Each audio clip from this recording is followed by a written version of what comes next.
Hello and welcome to Medill Sports Talk, where we break down the news this week for the sports you love. Let's talk about tennis today. The clay court season reaches its finale at the French Open starting Monday. And just like almost every year for more than a decade now, there's one man who is dominating the headlines. And surprise, surprise, it's Rafael Nadal. The Spaniard started the clay season having 4,860 points to defend, and he's already defended 2,860 of those. With the rest to play for at the French Open, he's won titles in Monte Carlo, Barcelona, and Rome, and has lost just one match to Dominic Thiem in the Madrid quarterfinal. Rafael Nadal is heading to Paris after capturing his 8th title in Rome, and he will be seeking an unprecedented 11th title at the French Open.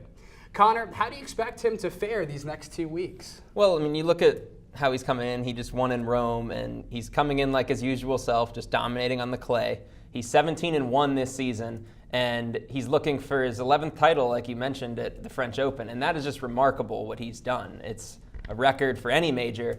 And you look at him, I mean, it's a wide open field, and he's playing as good as he ever has, pretty much. He's back to number 1 in the world, so I think you look at him, and he's got to be the favorite. There's obviously Dominic Thiem and Alexander Zverev, 2 young guys, but you look at the way he's playing, and he's just so tough to beat on clay in a 5-set match, and you have to consider him the favorite.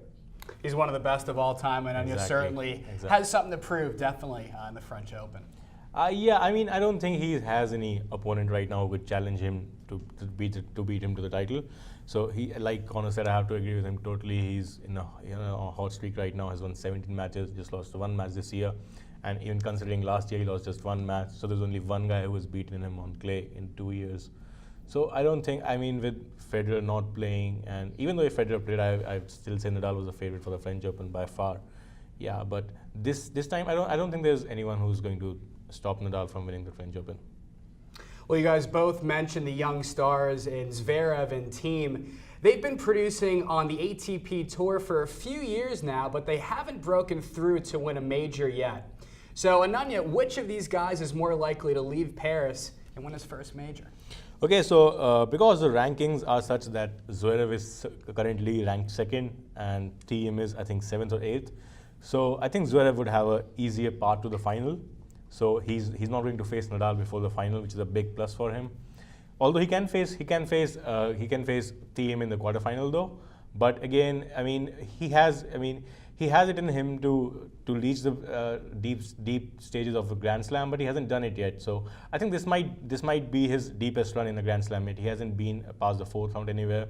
This time, with no major threat before the quarterfinal, he could have his best result in a Grand Slam. But I don't see him winning a title as yet.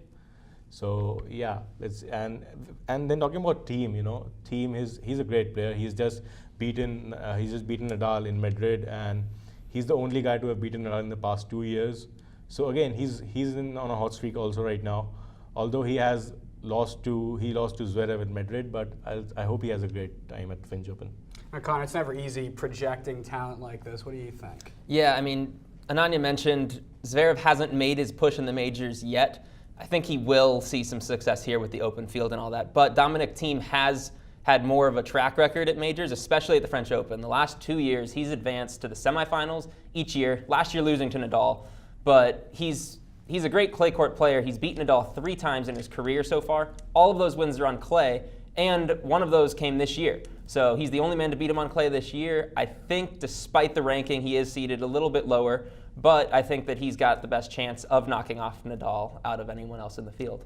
We'll see what happens. It certainly should be exciting. And with the field so wide open this year, no Federer, no Murray, and Djokovic and Wawrinka are not in top form, who are some other names to keep an eye on during the Roland Garros? So I would look at David Goffin. He is kind of an unassuming player, a smaller player. He's about 5'11", pretty small in stature, but he's got a good game. He has some good speed and some good stamina, which that translates well on the clay at the French Open. He's had a pretty good track record there. In 2016, he lost to Dominic Thiem in the quarterfinals in a really tough match. Last year, he had to pull out with an injury sustained during his match, but he's been a good clay court player for his career, and I think that looking forward, he's kind of a guy that could crack through, maybe surprise some people this week, or these next 2 weeks. Definitely someone to watch. And Annanya, what do you think? So I think, yeah, David Goffin is definitely a player to look forward to. But I think we should not count out Djokovic just yet. I mean, he's a 12-time Grand Slam champion. He's a former French Open champion. He knows how to win the big. He knows how to win the big majors.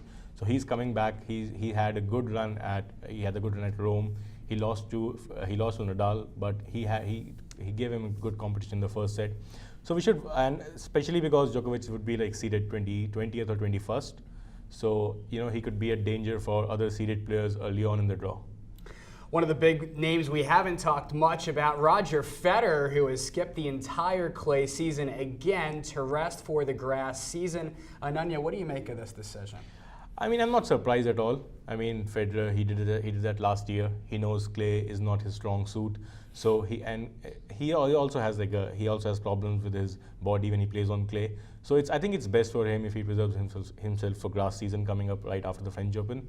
So I'm not surprised at all. And I mean, I think he has the right to choose and play the tournaments he wants to. I mean, he's done so much for tennis. He's contributed immensely. So he has a right to choose which tournaments he plays, which tournaments he doesn't play. And knowing that he doesn't really have a good chance of winning any clay court tournament, he wouldn't really want to risk his body at the age of 36, especially going into the grass court season with Wimbledon coming up. Connor, what do you think? Is this a good move, and maybe how could this impact him moving forward? Yeah, for him, it's been a great move. I mean, realistically, he's not beating Nadal at the French Open. He has the one title when Nadal went out early to Robin Soderling, but other than that, he's realistically not going to beat him. And so, like Annanya was mentioning, he's going to rest his body. In the last couple of years, it's done wonders for him. He's performed great at Wimbledon and the rest of the season after having this break off on the tough clay.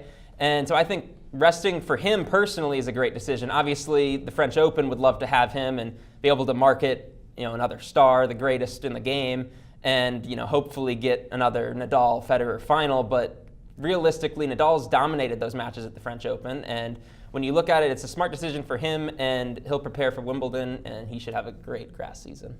Now, we've talked about the men's side. Let's flip things over to the women's side, specifically at the WTA Tour. Serena Williams was denied a seat at the French Open as she continues her comeback from maternity leave. Annanya, what do you think of this decision? I think it was a strange decision, but Grand Slam, they reserve the right to seed players according to rankings. That's what they're going with this year.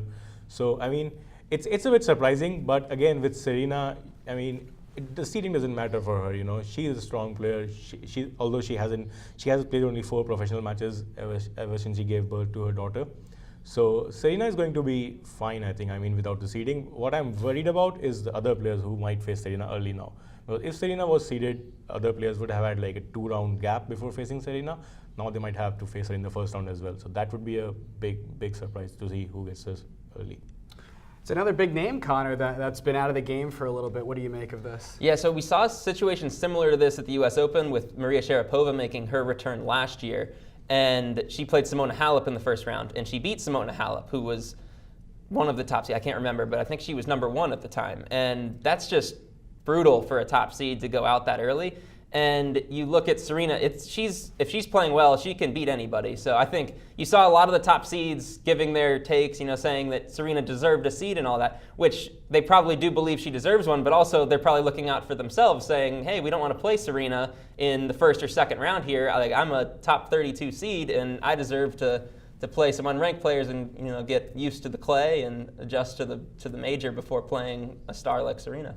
Connor, that's an interesting point. And with that uncertainty surrounding Serena, who else should we keep an eye on in the women's draw? Yeah, so I think you look at Simona Halep. She's been so close to capturing her first major, especially at the French. She's a 2-time French finalist, and I think that she could be poised to make a run to the final. She's looked good on clay this season. And then another name to watch would be Alina Svitolina.